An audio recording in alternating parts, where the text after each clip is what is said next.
Hola, soy Juan Carlos Beamín y esto es Conversemos de Astronomía.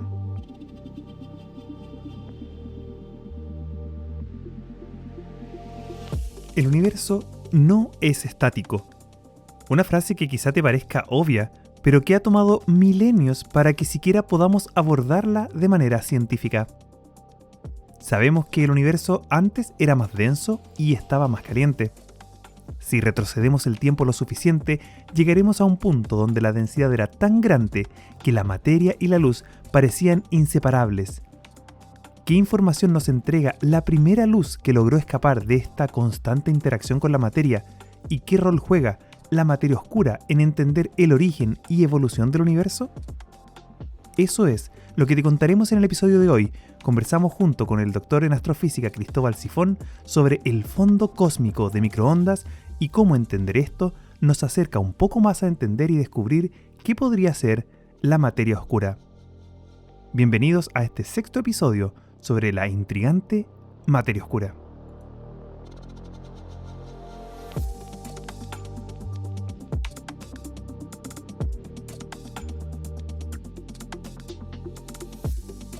Quiero presentarles al astrónomo Cristóbal Sifón, doctor en astrofísica de la Universidad de Leiden y actualmente profesor e investigador de la Pontificia Universidad Católica de Valparaíso y del Centro de Astrofísica y Tecnologías Afines CATA. Cristóbal, bienvenido a Conversemos de Astronomía. Hola Juan Carlos, muchas gracias.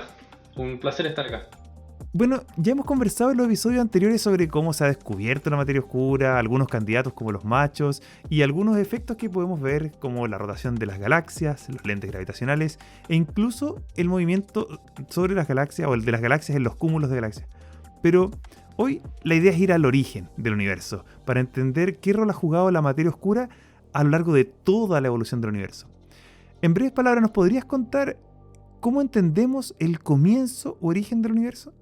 Sí, entendemos el origen del universo a partir de este evento, el Big Bang, que corresponde a el comienzo del universo, un momento de una densidad muy alta y una temperatura muy alta, y eso, lo que significa una densidad muy alta en el día a día es básicamente una zona muy chiquitita donde toda la materia está comprimida. Y de hecho, el término Big Bang surgió, ¿verdad?, como una burla a este concepto. El astrónomo Fred Hoyle, que era defensor de esta idea de que el universo era estacionario, es decir, se había visto siempre igual, ¿ya? En términos generales. Las galaxias evolucionaban, pero el universo en general se había visto siempre igual, no se expandía, no había tenido un origen, no iba a tener un final, etcétera. Y en un programa de radio él dijo esta teoría graciosa, ¿no?, de la gran explosión, en tono burlesco, y así quedó el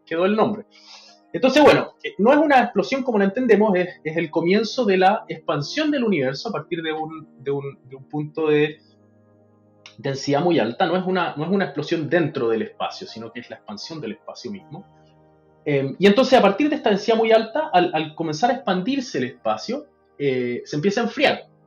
Y al ir enfriándose de a poco, esto permite que ciertos procesos vayan ocurriendo en el universo. Que algo esté muy caliente, muy denso, significa que esencialmente las componentes se mueven muy rápido, chocan mucho entre sí. Entonces, esos movimientos muy rápidos no permiten que interactúen de maneras específicas las componentes. Entonces, la primera de esas interacciones que se permitió fue la formación de los protones a partir de partículas fundamentales que llamamos quarks. Un protón tiene tres de esas partículas. Para que se pudieran juntar tres de esas partículas, la temperatura tenía que haber bajado un poquito a partir del origen del universo.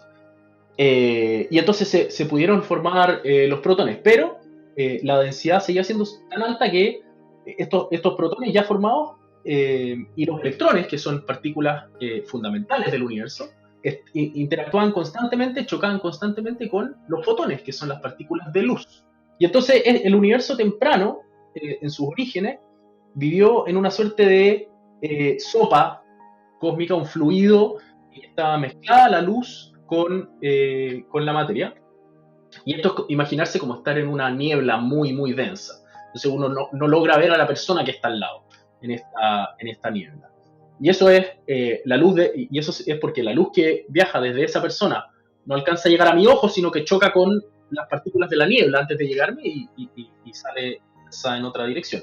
Entonces esto mismo ocurría en el universo temprano hasta que en cierto momento la temperatura bajó lo suficiente como para que la fuerza electromagnética pudiera unir protones con electrones.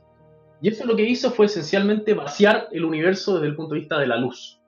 Entonces, unidos los protones con los electrones, la luz ya no tenía impedimento para viajar y pudo viajar a través del universo. En ese momento el universo se hizo transparente.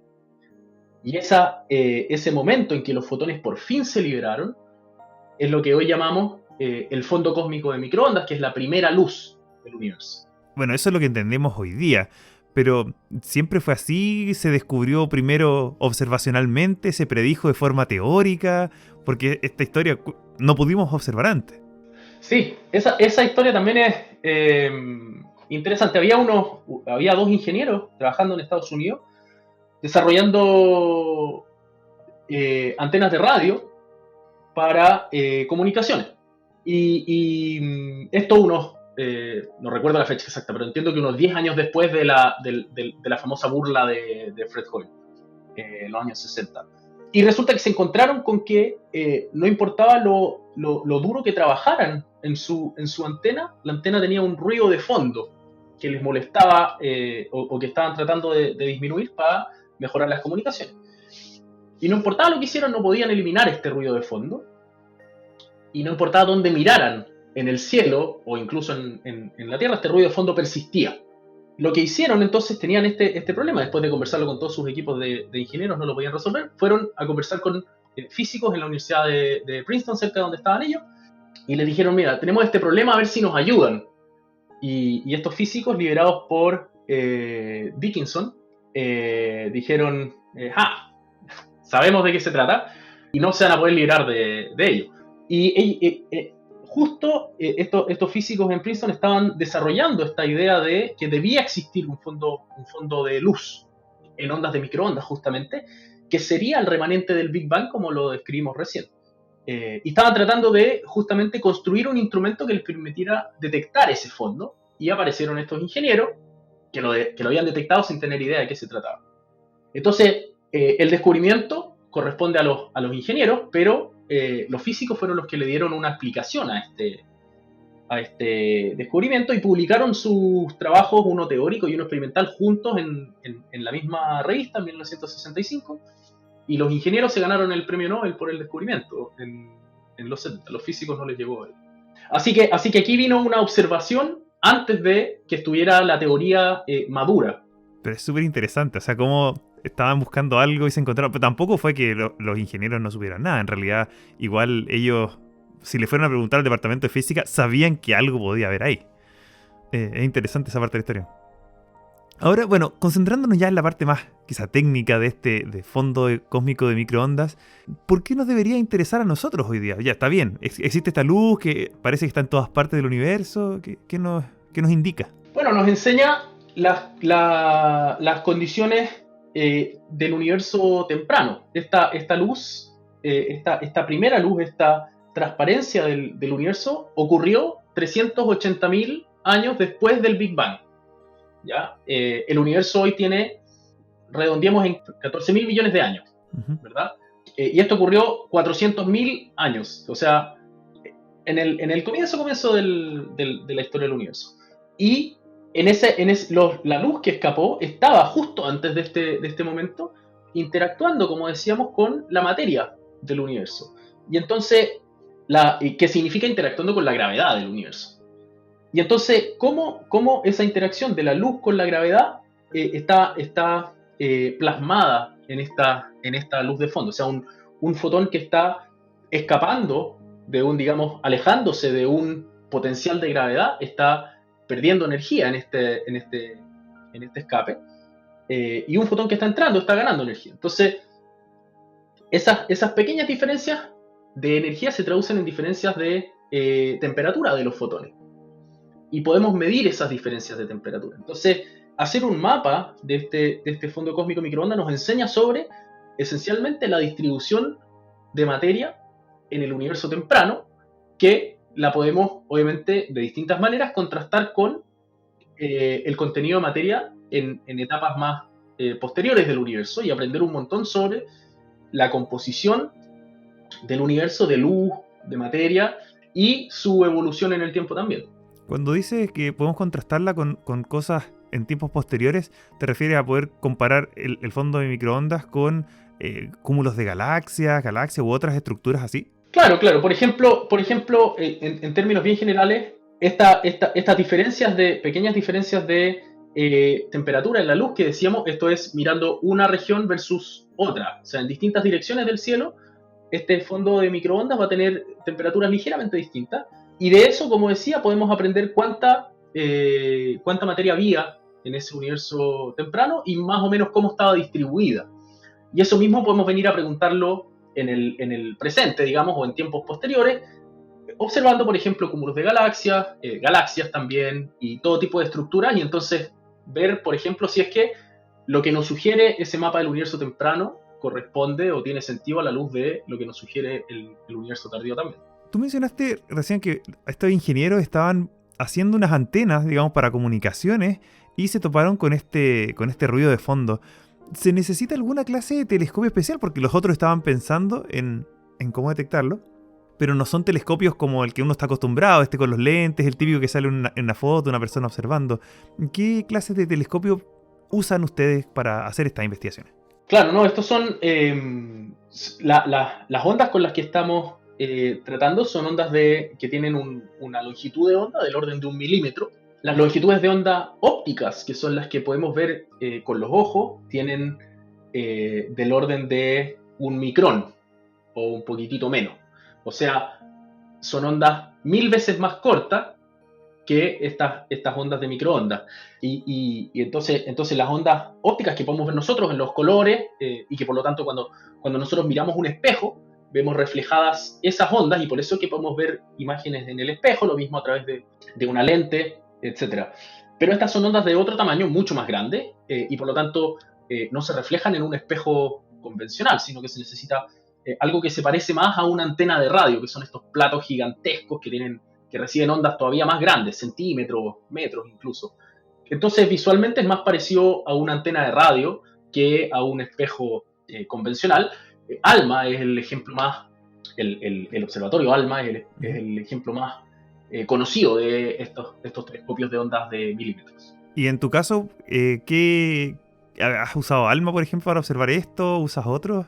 Solo de curioso, en verdad. Hemos usado ALMA, yo no soy especialista en los datos de ALMA, pero lo hemos usado, pero con lo que yo trabajo es un telescopio que está instalado, que de hecho ya no está instalado, porque lo desmantelaron en los últimos meses, en el norte de Chile, que se llama el Telescopio Cosmológico de Atacama, que empezó a observar en el 2007 y terminó a observar en el 2022 y ya hace algunos meses se decidió que no valía la pena seguir invirtiendo en él, tomando en cuenta que vienen sucesores, obviamente, se van a instalar ahí. Esto está muy cerca de ALMA, es un telescopio que tiene espejo principal, a pesar de que no sea un espejo convencional, le llamamos espejo igual porque hace rebotar las ondas, de 6 metros de diámetro. Tengo una pregunta, porque tú mencionas ALMA, este observatorio o radioobservatorio que está a 5.000 metros de altura en el desierto de Atacama.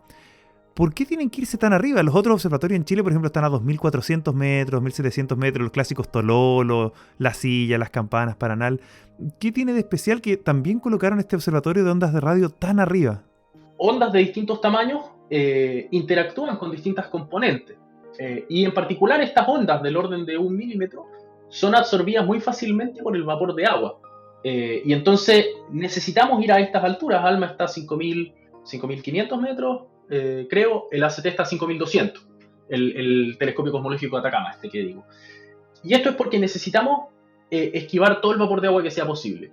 El vapor de agua aquí en la superficie es demasiado, absorbe absolutamente todas esas ondas, o sea, esas ondas que podemos ver con ALMA, aquí a la superficie, al nivel del mar, no llega ninguna, digamos. Y entonces por eso hay que ir lo más alto posible para estar sobre las nubes y sobre el nivel del vapor del agua. La otra alternativa es el polo sur, que es muy seco. Y hay telescopios que están instalados en el polo sur y en el polo sur no estoy exagerando, no es la Antártica en general, es a metros del Polo Sur. Está la banderita que dice Polo Sur, a 10 metros está el telescopio, digo. O sea, esos son las únicas dos lugares en el planeta desde donde se pueden observar, estando en la superficie, donde se pueden observar estas ondas. Claramente, por la logística, más fácil observar el desierto de Atacama de todas maneras. Oye, ya, volviendo al tema ya más astronómico, porque me encanta la parte observacional y por eso también quería aprovechar que estaba contigo acá, que justamente trabajas con esto. Pero, volviendo al fondo cósmico, ¿se vería igual si es que no hubiera materia oscura? Eso es súper interesante. Resulta que en esta historia que estábamos diciendo, en que la luz estaba interactuando con la materia y eso significa una cierta competencia entre la fuerza electromagnética y la fuerza de gravedad.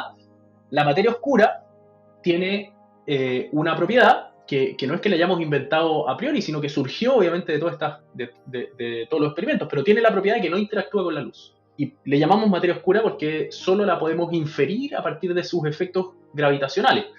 Y eso es lo que significa en esta imagen que nos estamos formando de las interacciones justo antes del fondo cósmico de microondas, es que la luz estaba interactuando con la materia normal, pero no con la materia oscura. Y entonces esa interacción era de la forma de la materia trataba de juntarse a través de la gravedad estaba juntando la materia, y la luz genera una fuerza, una presión, una fuerza de repulsión que hace que estos conjuntos de materia se vuelvan a separar. Entonces, la materia de alguna manera estaba constantemente juntándose y siendo separada por la luz en un baile de ir y venir. En cambio, la materia oscura no interactúa con la luz. Entonces, la gravedad la juntó independiente de lo que estuviera pasando en el resto del universo. Entonces, mientras la materia normal bailaba con la luz, la materia oscura se estaba juntando felizmente con ella sola, y cuando se produjo entonces esta liberación de la luz, eso significó también que la materia ya no tenía esta presión por parte de los fotones de la luz y podía seguir juntándose por gravedad.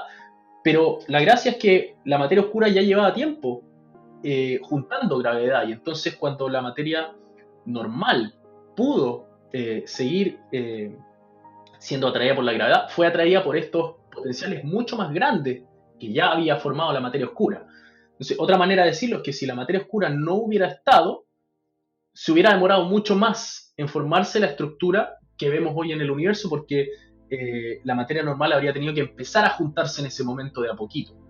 Mientras que la materia oscura ya llevaba tiempo formándose y atrajo rápidamente a toda la materia normal. Entonces, la materia oscura aceleró el proceso de formación de estructura.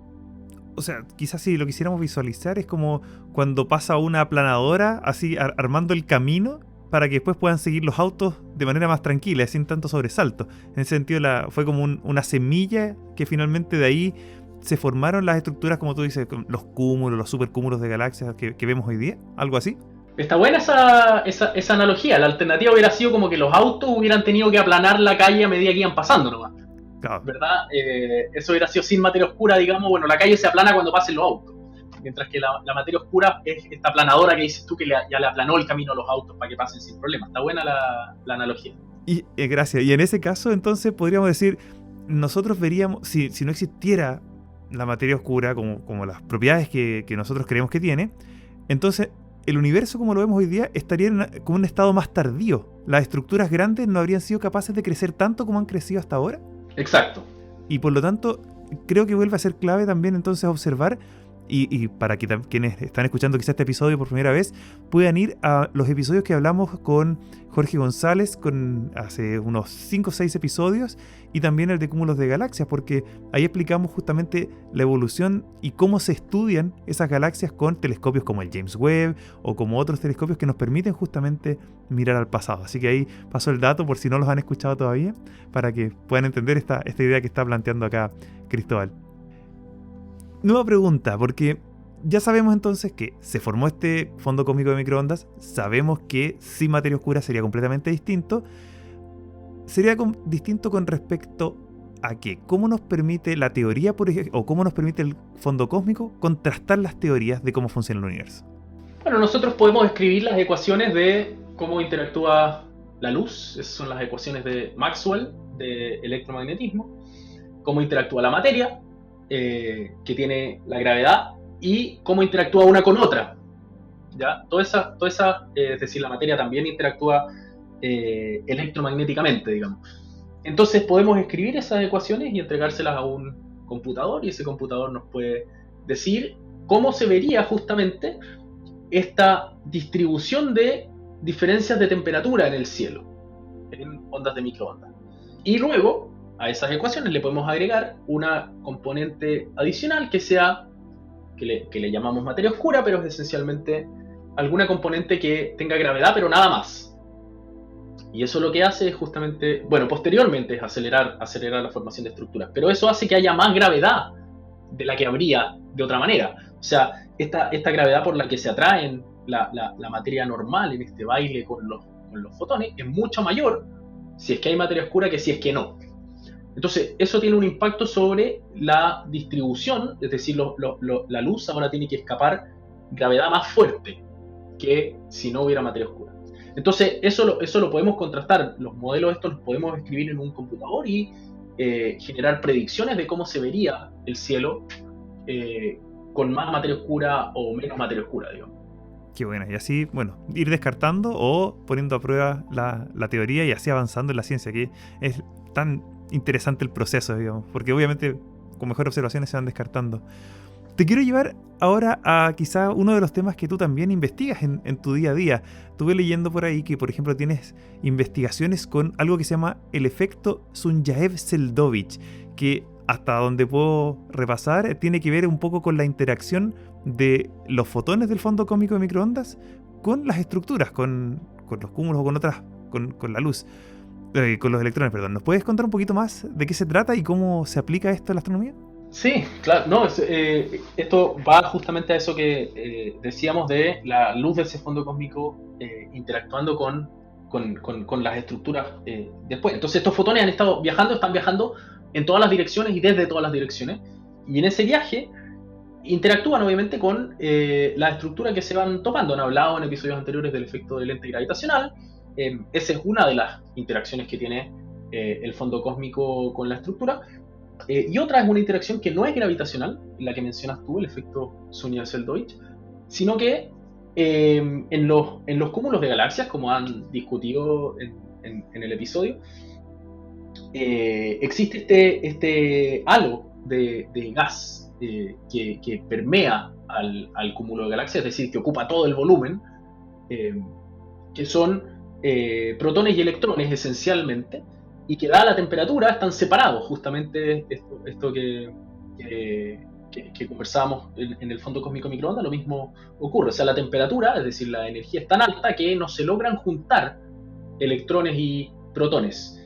La temperatura no lo mencionamos, pero la temperatura del fondo cósmico microondas en el momento en que ocurre era de 3000 grados. La temperatura en estos cúmulos de galaxia, como lo discutieron en el episodio correspondiente, es del orden de millones de grados. Entonces, lo mismo que ocurría en el universo temprano, en que el fotón interactuaba todo el tiempo con los electrones, ocurre ahora cuando el fotón, que viene bajando ahora por un universo transparente, se topa con una de estas nubes gigantes muy, muy calientes de gas en un cúmulo de galaxia, y su energía cambia también, su energía cambia. Entonces, si nosotros miramos en estas ondas milimétricas en la dirección de un cúmulo de galaxias, no vemos galaxias, o la mayoría de las galaxias no generan luz en estas longitudes de onda. Lo que vemos es una sombra de alguna manera, y es la sombra que produce este halo de gas del cúmulo de galaxias en los fotones, en la luz que viene viajando del fondo cósmico. O sea, cada uno de esos fotones gana un poquito de energía porque el gas es mucho más caliente que la luz. Y entonces en las longitudes de onda que estamos acostumbrados a mirarlo, hay menos fotones de los que debería haber, porque ganaron energía y por lo tanto salieron de ese rango de frecuencia de longitud de onda que estamos observando. Entonces eso nos permite entender las propiedades de la materia normal, digamos, que sí justamente está interactuando con la luz en el universo tardío, pero observando justamente los fotones del fondo cósmico microondas. Entonces un efecto bien interesante, es como análogo a observar la sombra de algo, digamos. Y te permite de esa manera descubrir quizá potenciales cúmulos nuevos de galaxias y después estudiarlos con otros telescopios. Sí, y sobre todo hay un nicho bien interesante que explota este efecto Sunny-Selldeuch, porque lo que estamos observando, como decía, son los fotones es la luz del fondo cósmico microondas, no es luz del cúmulo de galaxias. Lo que eso significa es que la intensidad con la que podemos observar este efecto no depende de la distancia a la que esté ese cúmulo de galaxias. Entonces, este es un efecto que nos permite observar cúmulos muy distantes. Claro. Mucho mejor que cualquier otra técnica que depende de la luz que generan los objetos en el cúmulo de galaxias. Entonces, eso es algo que se explota muy bien con este efecto Sunny-Selldeuch. Qué buena. Ahí a sacarle provecho al Hubble, a los grandes observatorios en Chile o al James Webb. Oye, sí. Debo decir que mientras me contaba esto, como cuando los fotones de baja energía pasan por zonas de alta temperatura, no me pude evitar imaginar en las carreras de Mario Kart cuando un autito pasaba por unas flechitas amarillas y le daba con un impulso de velocidad. Entonces, como finalmente los fotones reciben este boost de energía para no que ganen velocidad, sino que ganan energía, por así decirlo. Por eso está asombro. Pero bueno, claro. Perdón por la referencia a los videojuegos. Oye, una última pregunta, porque obviamente de esto tú me mencionaste, desde los años 60 que se viene discutiendo. Después de eso se mandaron satélites como el WMAP, COBE en los años 90, después WMAP, después Planck, que han corroborado estas mediciones del fondo cósmico de microondas y también en la Tierra se han hecho muchos estudios. ¿Cuáles crees tú son los próximos desafíos y avances tecnológicos que nos van a llevar a comprender mejor tanto el fondo cósmico como su relación con la materia oscura? Voy a hacer un poquito la progresión por estos satélites que mencionas, porque nos lleva de mejor manera a entender estos siguientes desafíos. Entonces, el primero de estos satélites, esta primera detección fue el año 65, como decíamos, o 64. Y el primer satélite que se lanzó fue, creo que el año 89, pero los primeros años de la década de los 90, COBE, y lo que hizo fue medir la temperatura promedio del cielo con una precisión mucho mayor que la que había antes con estas antenas de radio, digamos. Y entonces COBE lo que mostró fue que la temperatura es la misma en todo el cielo y que el fondo cósmico de microondas es consistente, digamos, como lo observamos, con ser el remanente de esta época inicial de densidad infinita en un fenómeno que llamamos un cuerpo negro, pero esa es solamente una definición técnica, digamos. Eso fue lo que hizo COBE a comienzos de los 90. Alrededor del año 2000 se lanzó el segundo de estos satélites, WMAP, que tenía mucha mejor resolución, es decir, podía ver zonas más chicas con mejor detalle en el cielo. Y entonces lo que determinó fue ahora la distribución de estas diferencias de temperatura que decíamos, y con eso entonces establecer, como dijimos, la composición del universo. Después de eso vino Planck, una década después, alrededor del 2010, que tenía aún mejor resolución que WMAP, pero la diferencia crítica es que Planck podía caracterizar, digamos, lo que llamamos la polarización de la luz. Podemos descomponer una onda de luz en dos direcciones que son independientes. Y esto de la polarización suena a lentes polarizados, y eso es lo que uno ve, digamos, es como si un rayo de luz que viaja hacia adelante mío, digamos, se compone de una línea que viaja horizontal y una línea que viaja vertical. Y si yo sumo esas dos cosas, entonces me da un punto, digamos, que viaja. Y esas dos direcciones se descomponen en los lentes polarizados, y por eso que permiten resaltar ciertas cosas, evitan el reflejo del sol en el pavimento, por ejemplo, para cuando uno maneja, etc. Y si uno mira hacia el vidrio de un auto, se ven patrones de como rejillas bien interesantes ahí con los lentes polarizados. Bueno, entonces eso mismo lo hizo Planck, y entonces el punto es que hay ciertos procesos, tal como esto que acabamos de decir en la Tierra, ciertos procesos en que la luz llega polarizada y ciertos procesos en que no. Y entonces Planck dio ese salto. Y esos tres que describí son satélites, es decir, telescopios en el espacio. Telescopios en el espacio tienen lo bueno que no hay vapor de agua, del que preocuparse. Tienen lo malo de que están en el espacio, ¿verdad? Eso significa que uno los lanza y allá se ven, digamos. No hay cómo arreglarlos, no hay cómo mejorarlos, no hay cómo revisarlos. Y son caros. Salvo la comunicación que puede haber. Son carísimos. Y además se construyen con típicamente tecnología de hace 10 años. Básicamente, una vez que se empieza a construir el telescopio o el satélite, ahí se congela la tecnología esencialmente, pero de aquí a que se lance y empiece a observar pasa una década fácilmente. Entonces, los telescopios en la Tierra salvan todas esas dificultades, pero tienen el vapor de agua, una calidad de imagen un poquito disminuida.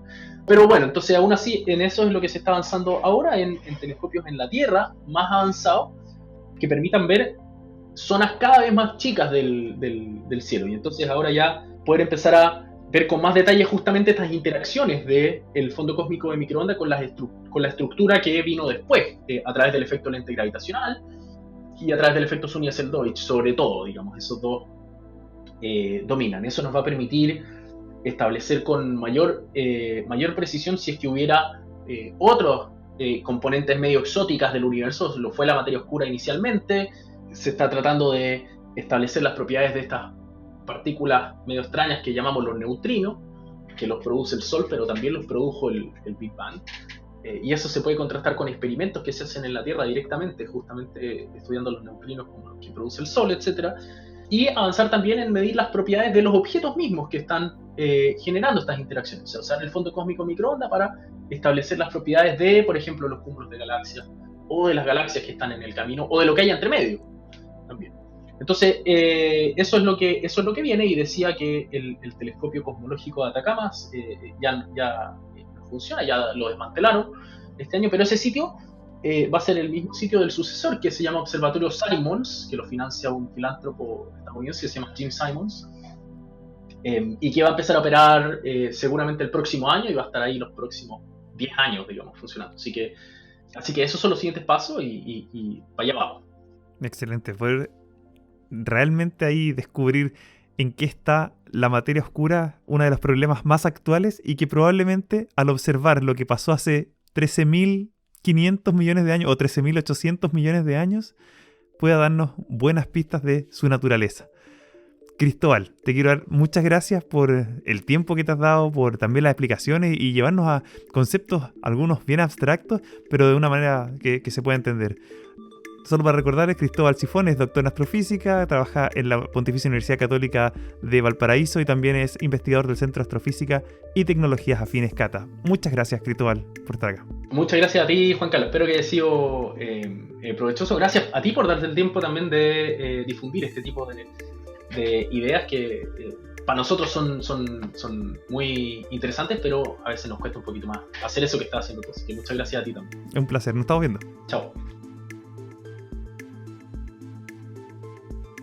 Espero que hayas disfrutado de este programa y aprendido más detalles acerca de cómo se origina y cómo evoluciona nuestro universo, y también del importante rol de la materia oscura, que parece estar en todas partes de nuestro cosmos.